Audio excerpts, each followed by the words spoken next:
Hi friends, ఈరోజు మజాకా movie చూసొచ్చాను. ఇందులో హీరోగా సందీప్ కిషన్, హీరోయిన్గా రీతు వర్మ నటించారు.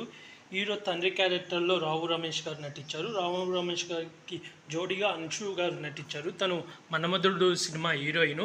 చాలా ఏళ్ళ తర్వాత తెలుగులో రీఎంట్రీ ఇస్తున్నారన్నమాట. ఈ సినిమా స్టోరీ లైన్ వచ్చి సందీప్ కిషన్ వాళ్ళ అమ్మ చిన్నప్పుడే తను పుట్టగానే చనిపోతుందన్నమాట. దాంతో రావు రమేష్ కొడుకుని చాలా ప్రేమగా గారాబంగా పెంచుతారు.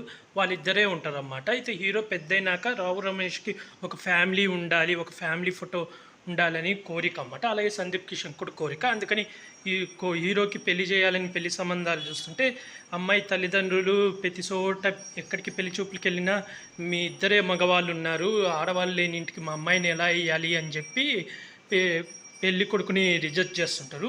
అదే టైంలో హీరో రీతు వర్మను చూసి ప్రేమిస్తాడన్నమాట సందీప్ కిషను. అలాగే రావు రమేష్ ఒకసారి అంశు గారిని చూసి ఇష్టపడతాడన్నమాట. ఇష్టపడి ప్రేమిస్తాడు. దాని తర్వాత ఏం జరిగింది, తండ్రి కొడుకులు ఇద్దరు ఒక్కొక్క అమ్మాయిని ప్రేమిస్తే చివరికి ఏమైంది, వాళ్ళు ప్రేమ సక్సెస్ అయిందా లేదా, రావు రమేష్ గారు ఈ వయసులో కొడుకుకి పెళ్లి చేయాల్సిన వయసులో ఒక అమ్మాయిని ప్రేమిస్తే కొడుకు సపోర్ట్ చేశాడా లేదా, వాళ్ళ హీరో వాళ్ళ నాన్నకు సపోర్ట్ చేసిందా లేదా, చివరికి వాళ్ళ ప్రేమ గెలిచిందా లేదా, చివరికి రావు రమేష్ కోరిక తీరిందా లేదా, ఒక ఫ్యామిలీ ఫోటో తీసుకున్నారా లేదా అనేది ఈ మూవీ స్టోరీ లైన్. ఇది టోటల్ కామెడీ వేలో తీసుకుపోయారన్నమాట. ఇలాంటి వర్షన్ సినిమానే మనకు శ్రీకాంత్ కృష్ణంరాజు గారి సినిమా ఒకటి ఉంటుంది, మా నాన్నకు పెళ్ళి అనేది. సేమ్ కాన్సెప్టే, కాకపోతే అది సీరియస్గా సాగుతుంది. ఇది కామెడీ వేలో తీసుకుపోయారన్నమాట. బాగుంది, one time watchable. First half అంతా లవ్ ట్రాక్లు కామెడీ అంతా బాగుంది.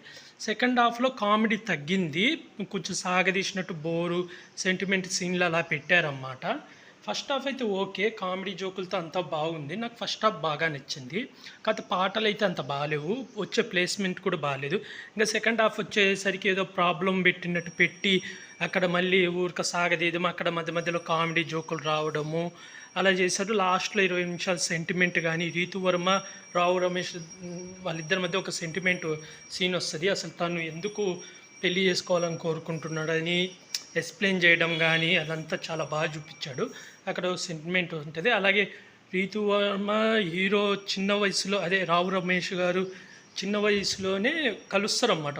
వాళ్ళకి ఒక ఫ్లాష్ బ్యాక్ ఉంటుంది. అయితే నాకు ఒక చిన్న లాజిక్, ఇప్పుడు రావు రమేష్ ఓల్డ్గానే చూపిస్తారు, కానీ రీతు వర్మ కొంచెం ఎంగుగా ఉన్నట్టు చూపించారు. అన్నేళ్ళ నుంచి ఇద్దరు పరిచయం ఉన్నోళ్ళు రీతు వర్మ అదే అనుషు గారు మాత్రం ఎంగుగా ఉన్నట్టుగానే చూపించారు. అది కొంచెం నాకు అర్థం కాలేదు. అంటే వాళ్ళు రావు రమేష్కి అంశు గారికి ఒక చిన్నప్పటి ఫ్లాష్ బ్యాక్ ఒకటి చూపించారన్నమాట. అది చాలా బాగుంది, అది బాగానే ఉంది. కాకపోతే కొంచెం సినిమా తీసుకున్నట్టుంది.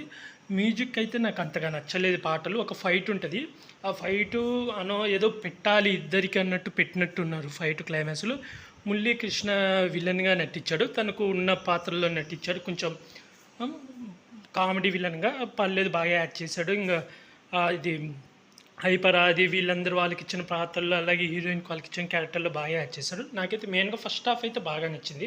ఫస్ట్ హాఫ్ బాగుంది, సెకండ్ హాఫ్ కొంచెం డల్ అయింది. అంటే కొంచెం ఎమోషనల్ వైపుగా తీసుకుపోవాలనుకున్నారు, అక్కడ అంతగా కనెక్ట్ కాలేదు. ఓవరాల్గా అయితే మూవీ వన్ టైం వాచబుల్, చూడొచ్చు. డైరెక్షన్ కూడా బాగుంది. కొంచెం సెకండ్ హాఫ్లో కొంచెం కామెడీ ఇంకా పెంచుంటే బాగుండి అనిపించింది. సందీప్ కిషన్, రావు రమేష్ గారు అయితే వాళ్ళిద్దరు చాలా బాగా యాడ్ చేశారు. మెయిన్ వాళ్ళిద్దరు క్యారెక్టర్లు అయితే చాలా బాగున్నాయి. సందీప్ కిషన్ గారిది వెంకటాద్రి ఎక్స్ప్రెస్ తర్వాత, వెంకటాద్రి ఎక్స్ప్రెస్ మళ్ళీ బీరువా సినిమా ఉంటుంది. ఆ సినిమా తర్వాత ఈ సినిమాలోనే నాకు కొంచెం సందీప్ కిషన్ గారి క్యారెక్టర్ కానీ కామెడీ కానీ చాలా బాగా నచ్చింది. నాకు సందీప్ కిషన్ సినిమాలలో వెంకటాద్రి ఎక్స్ప్రెస్, బీరువా ఈ రెండు సినిమాలు బాగా ఇష్టం. ఎందుకంటే కామెడీ వైస్గా చాలా బాగుంటాయి. మీకే సినిమా అనేది ఇష్టం కామెంట్ చేసి చెప్పండి ఫ్రెండ్స్. అలాగే మీకు ఈ మూవీ అసలు మీకేమనిపించిందో కామెంట్ చేయండి. అలాగే నేను ఈ మూవీకి రేటింగ్ వచ్చి 5కి 2.5 ఇస్తున్నాను. అలాగే ఇలాంటి మూవీ రివ్యూస్ కానీ, వెబ్ సిరీస్ రివ్యూస్ కానీ కావాలనుకుంటే నా యూట్యూబ్ ఛానల్ని సబ్స్క్రైబ్ చేసుకోండి friends. Like, share, comment, subscribe friends. Bye.